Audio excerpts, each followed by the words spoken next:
ದುಡ್ಡು ಕಮ್ಮಿ ಇದ್ರೆ ಏನು, ಕೇರ್ ಮಾತ್ರ ಅನ್ಲಿಮಿಟೆಡ್. ರಾಕೆಟ್ ತರ ಹೋಗ್ತಾ ಇತ್ತು ಜುಗ್ ಅಂತ. ಇವಾಗ 2026 ಅಲ್ಲಿ ಗುರು ಮದರ್ ಸ್ಟ್ರಾಂಗ್ ಇದ್ದಾರೆ, ಜಾಬ್ ಇದೆ, ರೆಸ್ಪಾನ್ಸಿಬಿಲಿಟಿ ಇದೆ, ಸಕ್ಕತ್ತಾಗಿ ಬ್ಯಾಲೆನ್ಸ್ ಮಾಡ್ತಾರೆ. Appreciate to all that mothers. ಆದರೆ ಡಿಫ್ರೆನ್ಸ್ ಇದೆ ಗುರು, ನಮ್ಮ ಕಾಲದ ತಾಯಂದ್ರಿಗೂ ಈ ಕಾಲದ ತಾಯಂದ್ರಿಗೂ ಡಿಫ್ರೆನ್ಸ್ ಇದೆ.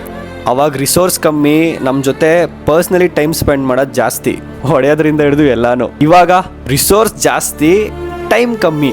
ಗೊತ್ತಿಲ್ಲ ಹೊಡೆಯೋದು ಈಗಲೂ ಹಂಗೆ ಇರಬೇಕೇನೋ. ಇನ್ ಮದರ್ಸ್ ಕೆಲಸ ಮುಗಿಸ್ಕೊಂಡು ಫುಲ್ ಟಯರ್ಡ್ ಆಗಿ ಮನೆಗೆ ಬರ್ತಾರೆ, ಮಕ್ಕಳು ಬಂದಿರ್ತಾರೆ, ಮೊದಲೇ ಆಫೀಸ್ ಟೆನ್ಷನ್ಸು, ಪ್ರೆಷರ್ಸು, ಅದು ಇದು, ಮಾತಾಡೋಕ್ಕೆ ಎನರ್ಜಿ ಇರಲ್ಲ.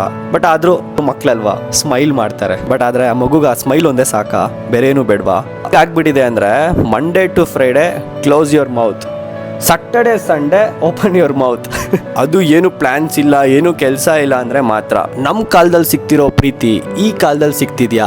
ಈಗಿನ ಮಕ್ಕಳು ಎಲ್ಲರ ಹತ್ರನೂ ಇನ್ಸ್ಟಾಗ್ರಾಮ್ ಇರುತ್ತೆ, ಎಲ್ಲರೂ ನೋಡ್ತಿರ್ತೀರಾ, ಪೇರೆಂಟ್ಸು ನೋಡ್ತಿರ್ತಾರೆ ಈ ವಿಡಿಯೋ. ನಿಜವಾಗ್ಲೂ ನಿಮ್ಮ ಮಕ್ಕಳಿಗೆ ಆ ಖುಷಿ ಕೊಡ್ತಿದ್ದೀರಾ? Not by products, only by your love.